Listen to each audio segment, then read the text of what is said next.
action. And simply put, the only reaction that the United States should take is a formal designation of Pakistan as a state sponsor of terror and a designation of Asif Munir as a terrorist. You can put lipstick on a pig, but it's still a pig. Anything else is a betrayal of India and a betrayal of our relationship. You can pretend that Pakistan isn't a terror sponsor, but it remains a terror sponsor no matter how much we try to normalize it. You know, it was shocking, but this just goes to show you that you can put lipstick on a pig, but it's still a pig. You can pretend that Pakistan isn't a terror sponsor, but it remains a terror sponsor no matter how much we try to normalize it. As for the timing, just as there was a terrorist attack when Bill Clinton went to India, so too does it seem that Pakistan wants to draw attention away from Vice President J.D. Vance's trip to India. The United States shouldn't let Pakistan get away with it, and we shouldn't pretend that this is some sort of spontaneous action. And simply put, the only reaction that the United States should take is a formal designation of Pakistan as a state sponsor of terror and a designation of Asif Munir as a terrorist. The only difference between Osama bin Laden and Asif Munir is Osama bin Laden lived in a cave and Asif Munir lives in a palace. But beyond that, the two are the same, and their end should also be the same. Right. You talked about General Munir from Pakistan. I'm sure you must have seen his speech about Kashmir being Pakistan's jugular vein. A warning sign clearly, out in the public domain. What indications point to cross-border involvement from the Pakistani side when we see that speech? Well, certainly that speech seemed to green light terror.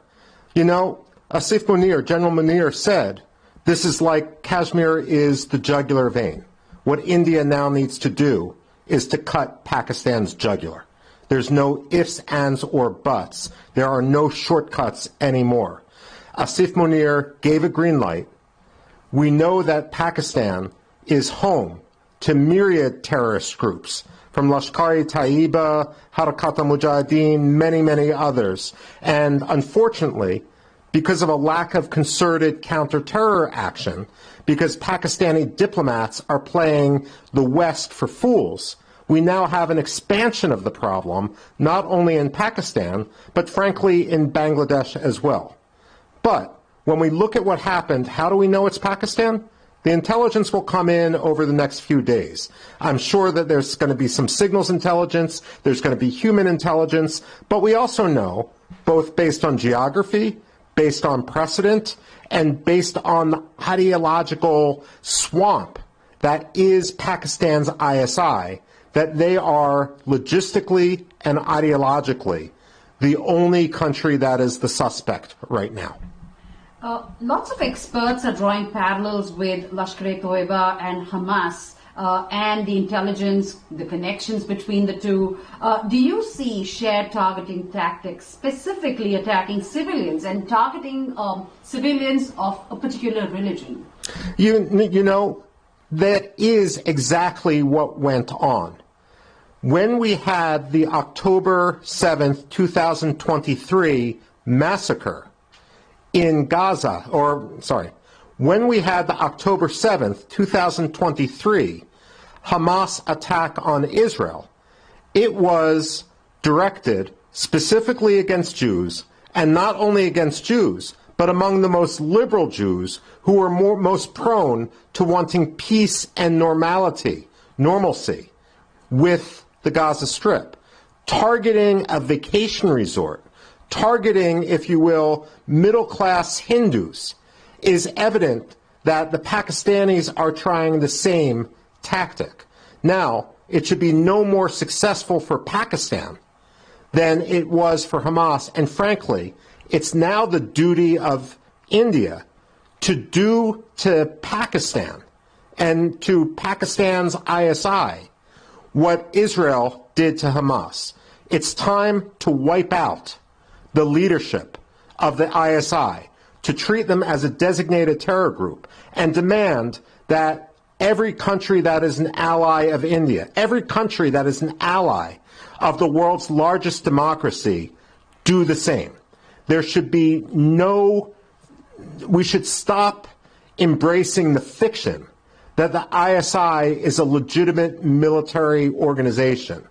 We need to convince Washington that the ISI should be treated like Hamas in the Gaza Strip, or for that matter, like Qasem Soleimani, the head of the Quds Force in Iran. In fact, what I would say is if President Donald Trump, during his first term, can target Qasem Soleimani, the head of Iran's Quds Force, for his role in planning the murder of countless Americans, then there's no reason why Prime Minister Modi can't use the same example and demand that Asif Munir go the way of Qasem Soleimani. He should be one drone away from being permanently removed from the battlefield. You did talk about what India should do next. How will this impact the India-Pakistan relations moving forward, and how do you see India retaliating? I mean, what is your impression? Well, first of all, it's important to have, when it comes to India-Pakistan relations, look, ideally, Indians and Pakistanis would live at peace with each other. But good relations need to be based upon reality. They need to be calibrated to reality. They can't be based on wishful thinking. And perhaps when it comes to India's outreach to Pakistan, or for that matter, India's outreach to the Taliban, they're based a little bit too much on diplomatic wishful thinking rather than a demand of real reform.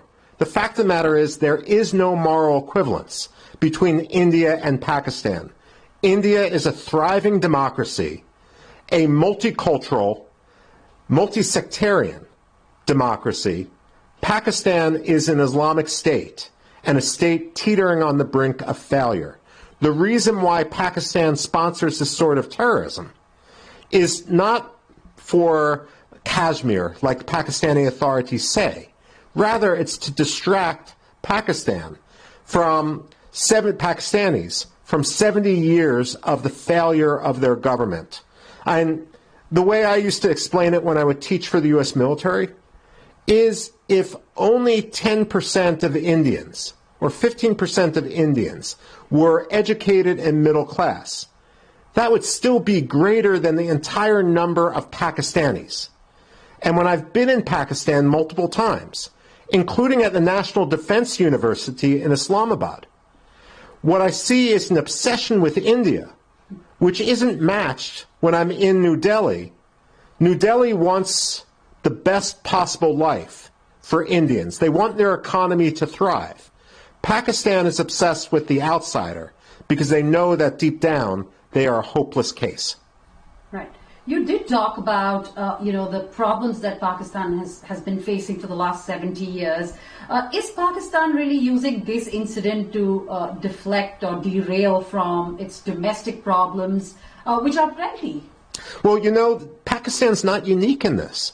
Many countries will try to precipitate a conflict in order to distract their public from their own failing. What's essential then is that India raise the cost of this sort of tactic so that Pakistan will not make the same mistake twice. The fact of the matter is, while many people compare what happened in Kashmir with what happened with Gaza and Israel, the fact of the matter is, if India doesn't punish Pakistan and the ISI severely, then you're going to have a mass casualty incident that isn't numbered in the dozens, but is numbered in the thousands, such as we saw in Israel. It's essential that India step up without any sort of it's essential. 3, 2, 1. 3, 2, 1. When Iraq invaded Kuwait, Margaret Thatcher said to George H.W. Bush, "Don't go wobbly on me now, George." She understood that if there wasn't firm action in response to Saddam Hussein's aggression against Kuwait, that it would unleash a deluge of similar aggression elsewhere. Right now, Prime Minister Modi should be saying to President Trump, "Don't go wobbly on me now, Don." Now, could this attack's timing also relate to Pakistan's recent FATF grey list removal? What do you have to say on that? Absolutely. Look, the problem with removing Pakistan from the FATF grey list is the removal was based more on a desire to diplomatically please Pakistan, to appease Pakistan, than it was based on the facts of the case. And this is the thing, unless you calibrate your policy towards reality, you're going to get burned. And the international community, diplomats involved in FATF designations, may want to have a nice cocktail party with their Pakistani counterparts, but this sort of virtue signaling in which they try to appease Pakistan, it only gets people killed. Now, how will, after Osama bin Laden was found in Pakistan and now this attack, is India's neighbor returning to its terrorism epicenter reputation? Is Pakistan returning to its terrorism epicenter reputation? Frankly, it never left. Pakistan has long been the epicenter of terror. The question is, how many countries are going to join the axis, which is now centered in Islamabad? It is safe to say that if there is a new axis of evil, its headquarters are in Islamabad. Has the U.S. intelligence community identified likely perpetrators? And what's your take on President Trump promptly condemning this attack? And how do you see President Trump going forward, handling this situation in terms of the India-Pakistan issue? Well, let me put it this way. If the United States knew about this attack in advance, we would have done everything possible with our Indian counterparts to counter it. So right now I suspect the same thing is going on in the Central Intelligence Agency headquarters as is going on in New Delhi, and that is to look at what they missed and try to assign blame. And the list of suspects is actually pretty short. That said, what's the second part of your question? Sorry. Talking about how would Trump handle this going forward? Okay. How would Trump handle this going forward? That's really the test. Over decades and across administrations, the United States and India have been developing closer ties, closer relations. But this really is the test. If Trump isn't simply virtue signaling, if he isn't simply trying to be polite, there really is no ifs, ands, or buts. Prime Minister Modi must tell Donald Trump, designate Pakistan and designate Pakistan today. Anything else is a betrayal of India and a betrayal of our relationship.